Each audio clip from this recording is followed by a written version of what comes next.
Assalamualaikum warahmatullahi wabarakatuh. Waalaikumsalam warahmatullahi wabarakatuh. Alhamdulillahi rabbil alamin.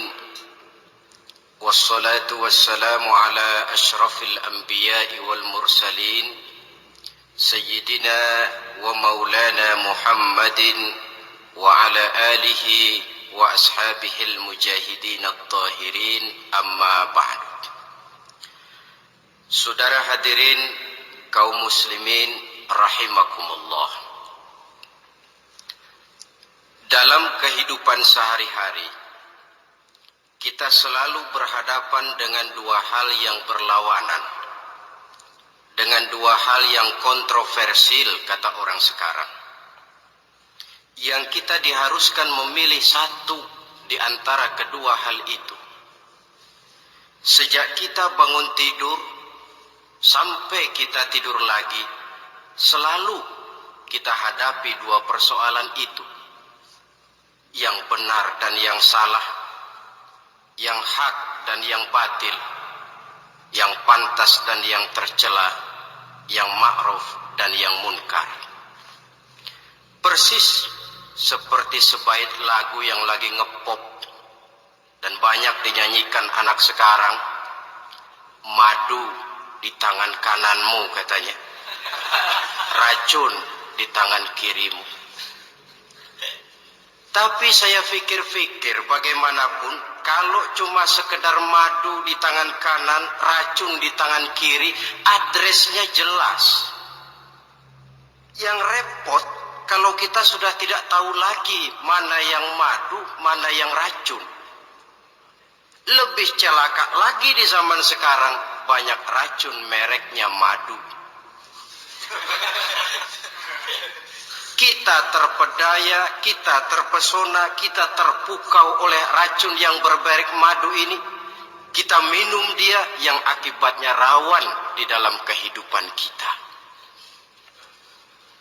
Sangat banyak racun-racun yang terpancang di sepanjang perjalanan hidup kita ini.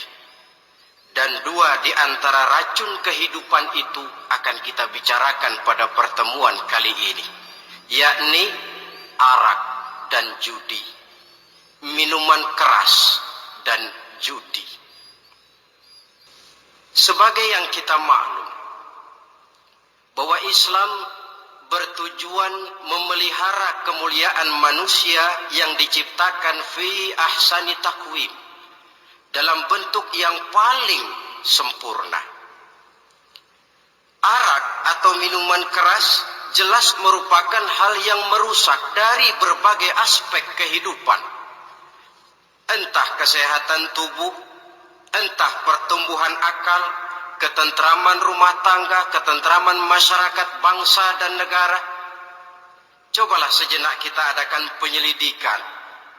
Kalau masuk kita ke dalam penjara, melihat sel-sel di sana, berapa banyak yang mendekam di sel karena urusan minuman keras.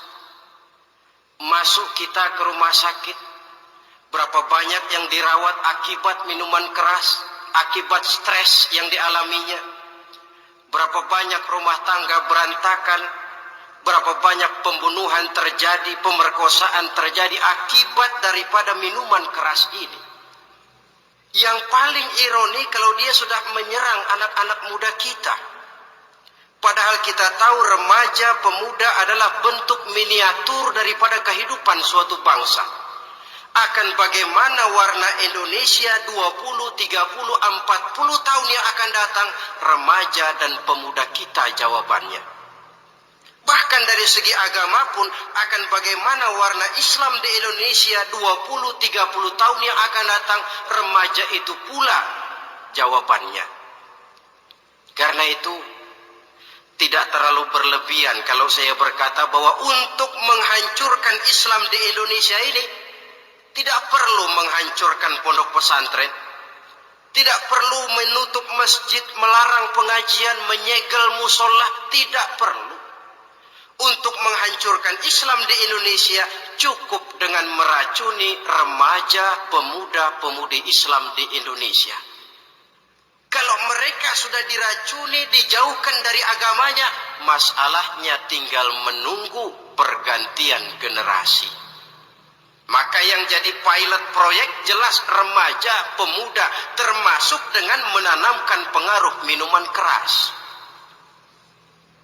Ditanamkan ke tengah remaja kita ini untuk jauh dari tuntunan agama. Hei pemuda-pemuda Islam, kalau kau mau jadi pemuda modern, jangan dekat-dekat ke masjid. Masjid khusus 60 tahun ke atas. Sepertinya di depan masjid itu ada papan pengumuman masjid khusus 60 tahun ke atas. Baca Quran kolot. Seiring dengan itu lalu modernisasi diartikan dengan westernisasi. Kau tidak akan bisa jadi pemuda modern sebelum semua yang datang dari barat kau telan mentah-mentah. Kau harus bisa bergaul seperti orang barat, berumah tangga macam orang barat, makan minum seperti orang barat. Kalau nyanyi lagu barat yang orang lain gak ngerti, kamu juga gak tahu.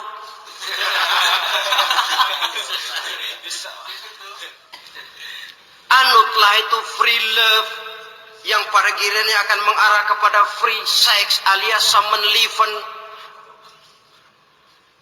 Isaplah itu ganja, morfin, narkotik. Jikalau sudah terlena kita dengan itu, maka kehancuran suatu bangsa sesungguhnya sudah dimulai. Penyakit minuman keras ini bukan cuma penyakit zaman ini. Masyarakat yang dihadapi oleh Rasulullah Sallallahu Alaihi Wasallam 14 abad yang lalu juga masyarakat yang kemaruk dengan minuman keras. Arab jahiliyah kalau sudah minum arak mabuk, tidak cuma minum, dia mandi pakai arak. Sistem pendidikan yang disampaikan Islam bijaksana. Mula-mula diberikan gambaran bahwa arak itu walaupun ada manfaatnya tapi ada bahayanya, dan bahayanya jauh lebih besar daripada manfaatnya. Tahap kedua diberikan pesan jangan mendekati sholat dalam keadaan mabuk. Padahal sholat 1 hari 1 malam 5 kali, artinya makin jauh saja dia dari arak itu. Pada saat kondisi iman sudah memungkinkan, barulah turun vonis bahwa arak itu najis, perbuatan setan, jauhi. Yang ironi yang saya katakan tadi, racun mereknya madu. Kadang-kadang kita dibuai dengan iklan yang tidak mendidik. Saya pernah lihat ada iklan misalnya, Anda ingin modern, majulah bersama minuman ini.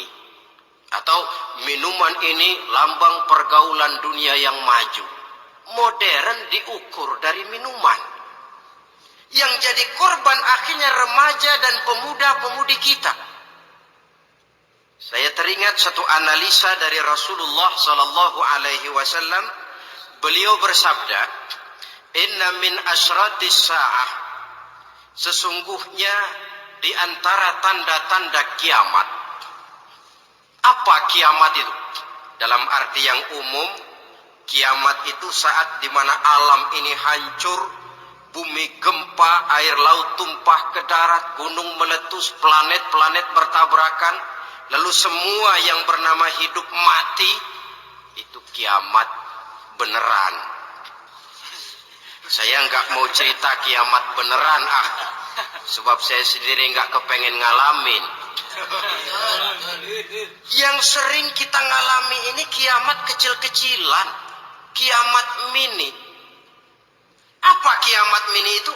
Hancurnya sendi-sendi kehidupan sosial.